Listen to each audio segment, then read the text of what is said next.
Heidi here from Rain Country Homestead. God is good all the time. Well, today for my craft time chat, and yes, I'm working on another skirt order. Constant skirt orders coming in, so I apologize to those of you who prefer to not have somebody sewing while they're conveying information, but my time is precious. And thus, that brings me to the topic of what I'm going to talk about. So the other day we did a live show, and Homestead Tessie had put out the question of how do I manage, I'm not going to remember her exact wording, but basically about managing the time, you know, making time for making videos and stuff. So I thought, hey, what a great topic. I realized when I was rewatching the video that I didn't fully answer the question. I went on a long tangent and then got distracted by other questions and never came back to it. So I apologize, Tessie. I'm hoping to approach that now. So my long story about teaching classes and all that, and finding out that I'm more busy now than when I was teaching all those classes and homeschooling two young boys. I had the practice during that time of teaching classes, and actually, you know, as a teenager and going to school and taking dance classes and being in multiple choirs and singing ensembles and having to practice for those and going to youth group and all the different things they do, I had to learn how to manage my time. And it's really going to be quite individual according to, well, just who you are and what your jobs are. I mean, if you have young kids, that's anyone who's a parent's going to know that's going to change probably with each child that you have. So you got to learn to be flexible. So for us, or for me in particular, because I'm the one that is working from home and always have worked from home, because my studio, my ballet studio, my martial arts dojang is actually this room I'm sitting in right now. And so obviously that made it easier to manage my time in the sense that I can do everything right here. I don't have to travel anywhere. And so that definitely helps. You have to figure out what it is. It kind of helps if you sort of can map out your day.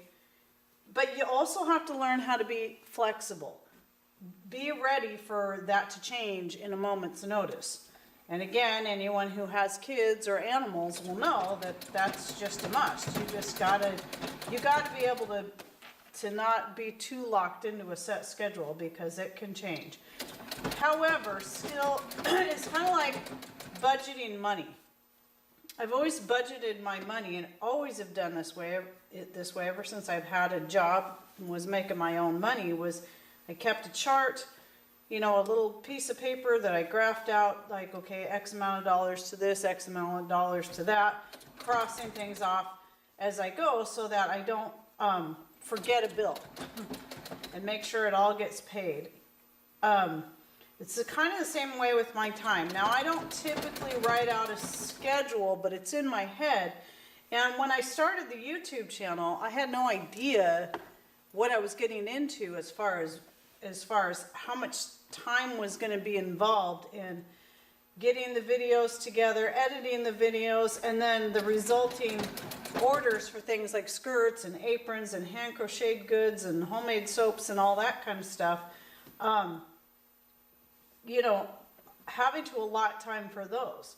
So some of this was already easy because I practiced, you know, with the making of the costumes for years for the dance shows. Well, being able to make time for sewing skirts and, you know, like I'm doing now, just was kind of an easy thing to fall into. But now there's a lot of other jobs that are different that I didn't have back then. And, you know, the gardening, and I tell you, and this is where I have to be flexible, because right now it's not raining outside, but it's not clear. And I have to kind of gauge what I'm going to do during the day according to what the weather's going to be like. So I looked out there earlier. I'd started sewing on this skirt, and then I looked out, and that's right out there is my front yard, and that's the area that I keep expanding a little bit more, looking at it, expanding more. And I haven't been able to work on it for days because it's been pouring down rain. Today it's not pouring down rain. So I went out there this morning and just expanded another maybe 15, 20 square feet. Now, Onto the topic of the videos in particular. How do I make time to do all the videos? Well, besides just making chat videos while I'm sewing to save time, I also do, I try to have certain days in the week that I will shoot several videos in a day. And I build up a bank of videos on my computer. And that way, on the days that it's just too busy for me to try to shoot and edit videos, I still have videos sitting aside. And so I probably won't do any video editing today, though I plan on shooting, this is my first video. I have at least 2 other videos I'm hoping to shoot today, but I likely won't edit any of them today. The editing are the days I typically do on the days where it's really icky outside and I can't get outside and do any gardening. And so those are the days I do my editing. So I have to work around the weather here. So that's why I say again, it's going to be a little bit tailored to your area, to what your jobs are and stuff. But really, if you kind of got to look, when you first take on a new job or a new thing like the YouTube channel or whatever it is, a new farm animal, and expanding your garden even more and trying to grow this and that, you have to it might take you a little bit to find that flow, and I've found my flow that works pretty good for me as far as the video editing, the shooting and the editing goes. And it's not always perfect, and sometimes I have to redo videos because I try to cram too much in a day and I'm a little bit scatterbrained. But at any rate, I've been finding my rhythm with that, and it's really helped. But that is also going to change throughout the seasons. So as I'm gardening more, obviously more of my videos are going to be about, well, gardening. And so I'll be taking the camera out there. But again, what am I doing? I'm doggone it, I ran out of bobbin thread. I'm shooting the videos as I'm working. So it's still time consuming. It still makes the job take longer because then you have to take the time to move your camera around and all that kind of stuff. And I got to get better at setting up good camera angles like Mr. Rain does. I need more practice at that, and switching it off. So yeah, that makes it all take longer, but at least you're still getting something else done besides just shooting a video. And when it comes to making things, well, obviously it's time for me when I get around to making my my own recipe for herbal shampoo. That's totally from scratch, by the way. And that will be coming eventually. But it takes me so long to go through a batch that I just haven't needed to. So I'm not going to make a batch of shampoo just to shoot a video. I'm going to wait until I need to make that batch of shampoo, and then I'm going to shoot the video. Or I need to make that batch of powdered laundry detergent, and then I'll shoot the video. Oh, I'm making this for dinner tonight, and I haven't made a video on this yet, so I might as well make a video on that. So I try to work around that too. So, but I've gotten to where I try to plan, it's like, okay, this is what I want to do for dinner at some time this week. Oh, well, I'm planning on shooting videos tomorrow. I'm going to make that for dinner tomorrow. Then I can shoot a video of that, do a video of this, a video of that. Another thing that helps me to keep on track, and you'll see this in some of my other videos, is like stuff I have to do in the kitchen. I lay the items out, at least a couple of the items out I'll need to make that thing, like making the chocolate to go into the homemade chocolate to go into Mr. Rain's lunches. Then I pull out the cacao butter, I pull out the cacao powder and lay them on the counter so that I see that, remember, I got to make the chocolate today. Or like right now, I've got sitting on my counter all the fixins to make my jet fueled latte mix. I have to do that maybe every couple of weeks or so. And so that's all laying on my counter in there right now. And that reminds me, okay, I need to get this done. At any rate, you know, I just try to plan around that, get it all set up. So that makes it just, you know, a real time saver doing it that way. And then I also have a basic schedule that I follow. Now for me, I'm a morning person.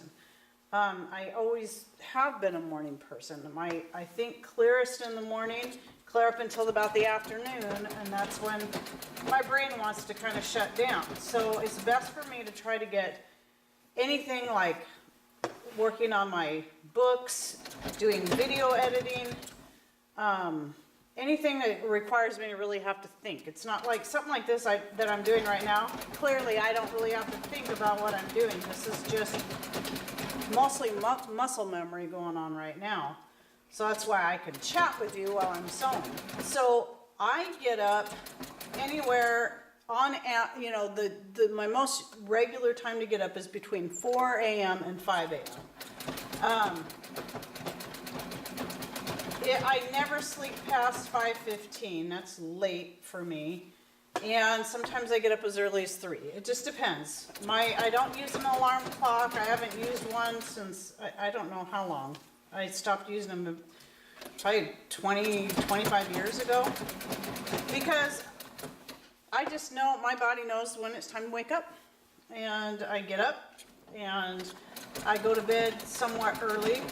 At any rate, I plan the activities, the jobs that I need to get done according to my levels of energy throughout the day.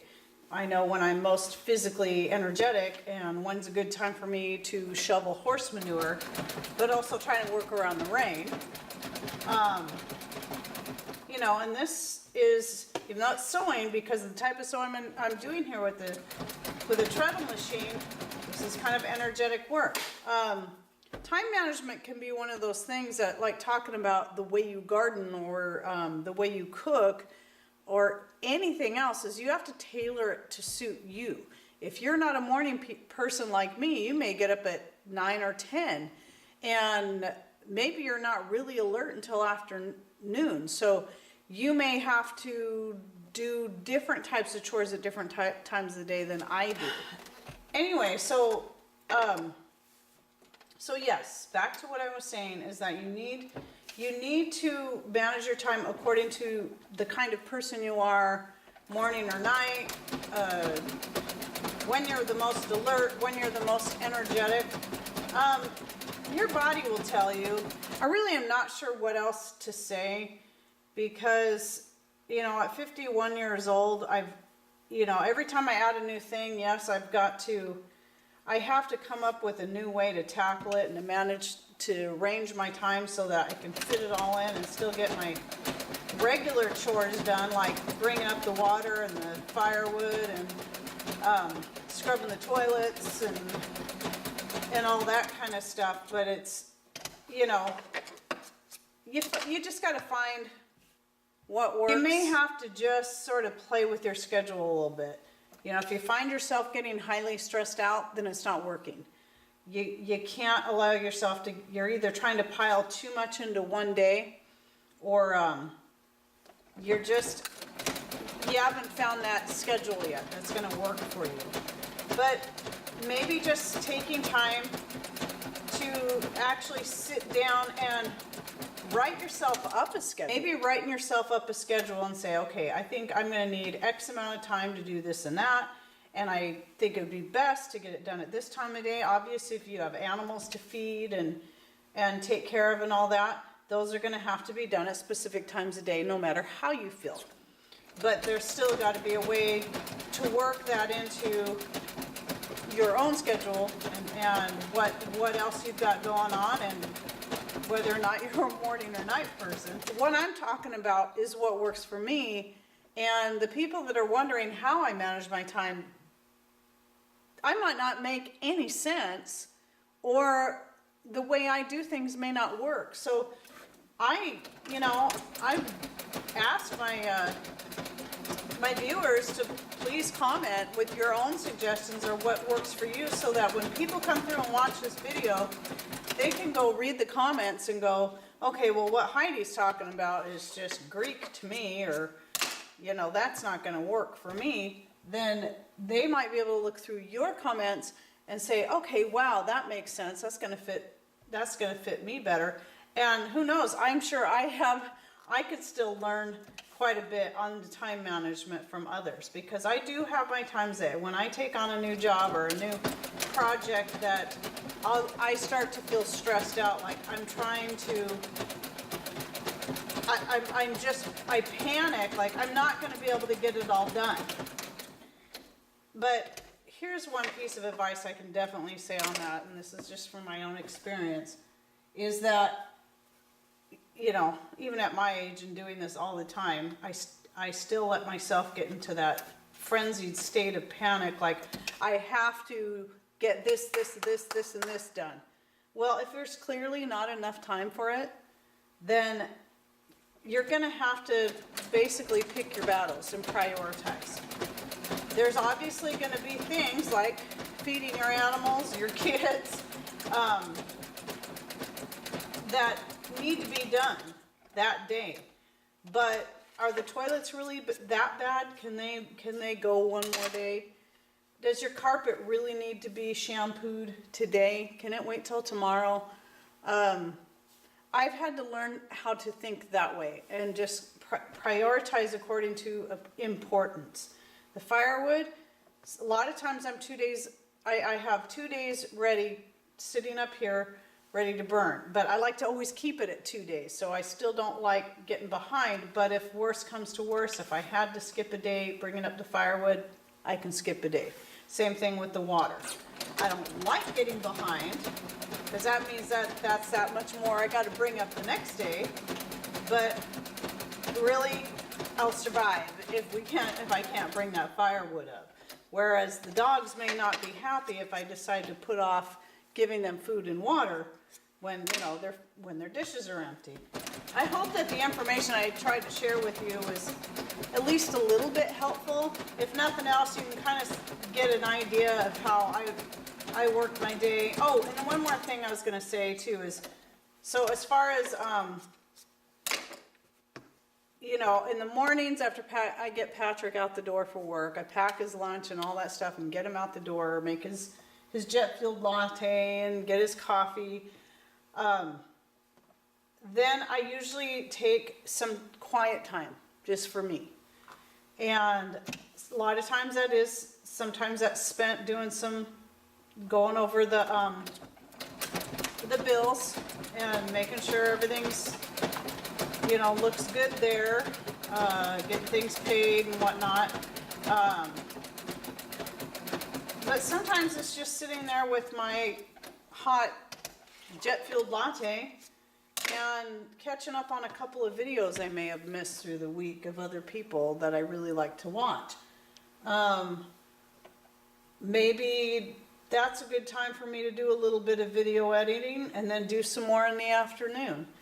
And in the middle of the day, let's say I've been out there working hard, I'm exhausted, I just need to sit down for a few minutes, then that's also a good time for me to sit down and start doing some more video editing.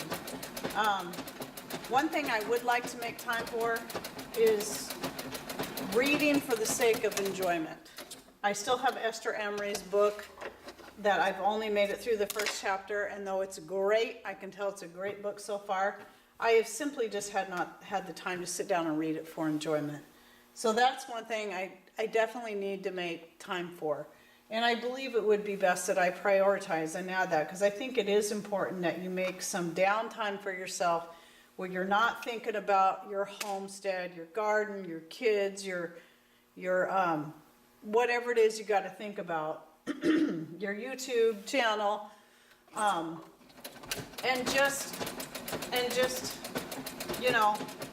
pick up a good book or your Bible and just read. You know, I think those things are important because our bodies do need to rest too, and so do our brains. So again, please leave your suggestions or your tips or how you do things or what works and what doesn't. Don't just tell us what works, tell us what doesn't work, because like I said, there's times I let myself get too stressed out about things, and what happens as I'm in such a state of panic that then I can't really think straight and get much done correctly. So, you know, learning how to just take a deep breath and go, I don't have to get all this done. And you know what I found out tends to happen when I do that and just say, okay, let me get done the things I really need to get done first. And if it doesn't happen, it doesn't happen. But I usually find out that not only do I get those things done, I get all of the things done that I had planned on getting done, and I have time to just kind of rest for a bit. Okay, so I probably went on too long, and hopefully when I go to edit this, it'll make sense. Maybe I need to start writing a script. I just don't think I flow as well when I do that, but then again, you know, I tend to rabbit trail if I don't. So I hope you got something out of this video anyway. And again, read those comments below, or comment below so others can see. And just thanks for being a part of this. Thanks for watching. Take care, and God bless.